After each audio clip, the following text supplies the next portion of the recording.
తెలంగాణలోని అతిపెద్ద వెంకటేశ్వర స్వామి దేవాలయం స్వర్ణగిరి దేవాలయం. దీనిని యాదాద్రి తిరుమల అని అంటారు. ఈ దేవాలయం 22 ఎకరాలలో నిర్మించారు. ఈ దేవాలయం మార్చి 6వ తారీఖు 2024న ఓపెన్ చేశారు. ఈ గుడి ఓపెన్ చేశాక కొన్ని లక్షల మంది భక్తులు దర్శించుకున్నారు. ముఖ్యంగా శని ఆదివారాలలో 2 లక్షల మందికి పైగా స్వామివారిని దర్శించుకుంటూ ఉన్నారు. భువనగిరి నుంచి ఈ టెంపుల్కి వెళ్ళడానికి అరగంట సమయం పడుతుంది. రైల్వే స్టేషన్ నుంచి ఆటోలు, అన్ని రకాల సదుపాయాలు దొరుకుతాయి. ఇక్కడ టెంపుల్కి ముందు బ్రహ్మరథం ఉంటుంది. టెంపుల్కి ఉన్న ద్వారాన్ని వైకుంఠ ద్వారం అని పిలుస్తారు. ద్వారానికి ఇరువైపులా ద్వారపాలకులు కూడా ఉన్నారు.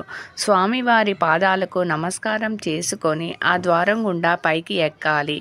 అక్కడ దశావతారాలు కూడా నిర్మించారు.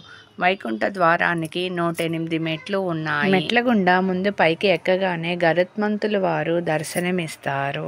కార్లు పెట్టుకోవడానికి జనానికి పార్కింగ్ ఏరియా కూడా చాలా విశాలవంతంగా నిర్మించారు. గుడికి 4 పక్కల 4 గోపురాలు ఉన్నాయి.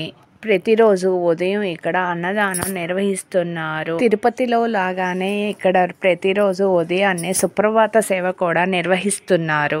పక్కనే ఆంజనేయ స్వామి గుడి కూడా ఉన్నది. ఆ పక్కనే జయబేరి గంట కూడా ఉన్నది. అది కొట్టిన వారికి అనుకున్న కోరికలు నెరవేరుతాయని యొక్క ప్రజల నమ్మకం.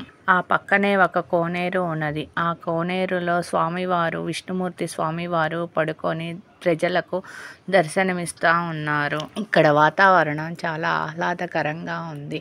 ఉదయాన్నే సూర్యభగవానుడు తేజస్సు టెంపుల్ మీద పడి చాలా ఆహ్లాదకరంగా ఉంది. ఇక్కడ భూవరాహ స్వామి నరసింహస్వామి విగ్రహం కూడా ఉన్నది.